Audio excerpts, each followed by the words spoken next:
dans le verset qui a pour sens et qui est certes d'une moralité éminente. Surat Al-Qalam.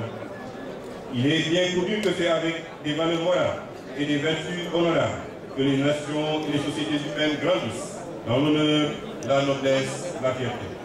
Cependant, pour une nation ou une tribu qui a perdu ses valeurs, ses vertus, aucune histoire ou gloire n'est mentionnée.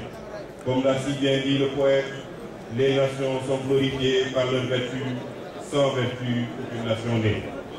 Il convient de mentionner dans cette perspective la nécessité d'appeler au principe de la loi islamique dans la promotion de la coexistence pacifique, afin de consolider la sécurité et la stabilité. Pour ce faire, il faut veiller à l'effectivité d'une société juste qui récuse toute atteinte aux droits de l'autre. Il est cité dans le hadith Qudsi, ce qui signifie « Ô mes adorateurs, l'injustice est impossible venant de moi. Et je l'ai rendu interdite entre vous. Ne soyez pas injustes les uns envers les autres. » Rapporté par Muslim. En effet, le véritable bonheur de l'homme dans la vie, c'est de vivre dans un pays où la sécurité et la paix prévalent, car c'est une grande bénédiction de Dieu, tout puissant, et il doit en être reconnaissant envers lui, car le verset dit ce qui suit. Si vous êtes reconnaissant, très certainement je compterai mes bienfaits pour vous, Surat Ibrahim.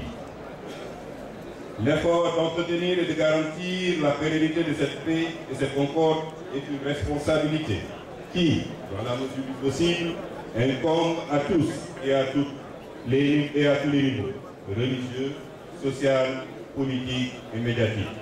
Notre prophète Mohammed sallallahu alayhi wa sallam, que Dieu l'honore et l'élève davantage en grade, a dit, en ce sens, ce qui signifie, vous êtes tous responsables et chacun sera interrogé par rapport à sa responsabilité, rapporté par Al-Bukhari et Muslim.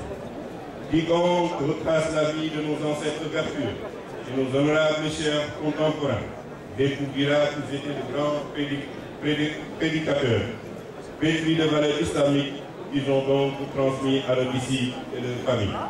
Ils avaient comme sacerdoce de guider les uns avec sagesse et bons conseils à travers leurs paroles, leurs plumes et leurs actions. Ils se sont toujours employés à œuvrer dans l'intérêt du pays et du peuple par compassion pour les populations. Parmi ces hommes de valeur, nous pouvons citer, à titre d'exemple, les figures de cette ziara, Thierno Seydou Tall et Thierno Mountaga Tall, ainsi que d'autres, que Dieu les agrée. Ils étaient de véritables chambres de la vérité qui le craignaient, dans le sentier de Dieu, le drame de quiconque ou la menace d'aucun souverain.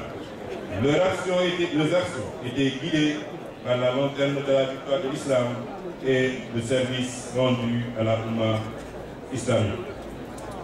Il ne manquait jamais de rappeler aux autorités et aux dirigeants politiques en particulier de remplir le devoir envers les citoyens, de ne pas attiser la discorde et d'éviter tout ce qui pourrait engendrer des conséquences indésirables, comme l'a dit le Tout-Puissant dans son verset qui signifie « Et craignez une calamité qui n'affligera pas exclusivement les injustes d'entre vous, et sachez que le châtiment de Dieu est douloureux. » Sourate Al-Anfal, verset 25. Et comme il a été rapporté du prophète que Dieu l'honore et l'élève davantage en grade, un hadith qui signifie la fitna violence dort, Dieu n'agrée pas celui qui la réveille, rapporté par Al-Haji. Dans cette noble entreprise, ils suivaient les traces de leur grand-père, Cheikh Omar Al-Fouti Tall, que Dieu l'agrée, qui s'est investi durant toute sa vie au service de la foi, pour garantir la stabilité des contrées et la sécurité des peuples. Son objectif était de promouvoir une société où règne la paix, la sécurité et l'apaisement pour se consacrer au culte exclusif de Dieu sans rien lui associer. C'est ainsi que Dieu, gloire à lui, l'a ordonné quand il dit dans le verset qui signifie « Certes, cette communauté qui est la vôtre est une communauté unique et je suis votre Seigneur, adorez-moi. » Je ne saurais terminer mon allocution sans réitérer mes remerciements distingués à l'endroit de toutes les délégations qui sont venues prendre part à cette rencontre, Ainsi, j'implore le Seigneur Tout-Puissant qu'il fasse régner la paix, la sécurité dans notre pays, dans les autres pays musulmans et dans le monde entier, et qu'il accorde son pardon à tous nos noms, en particulier à ceux qui ont laissé leur vie dans les récents et douloureux accidents de la circulation et ceux que la pandémie Covid-19 a emportés. Nous souhaitons également un prompt rétablissement à tous les blessés, qui qu'ils soient. Que les premières gouttes de pétrole et de gaz qui verront le jour au cours de cette année soient accompagnées par la bénédiction d'Allah pour le développement et la prospérité socio-économique de notre chère nation.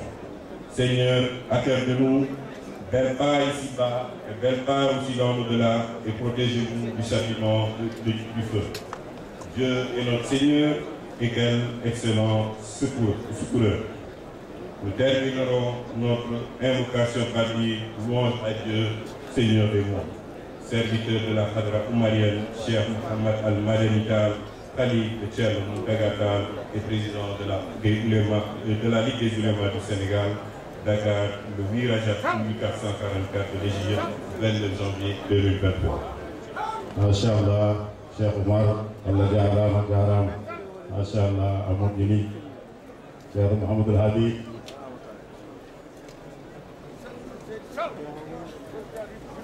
Abou Moussa, Ta.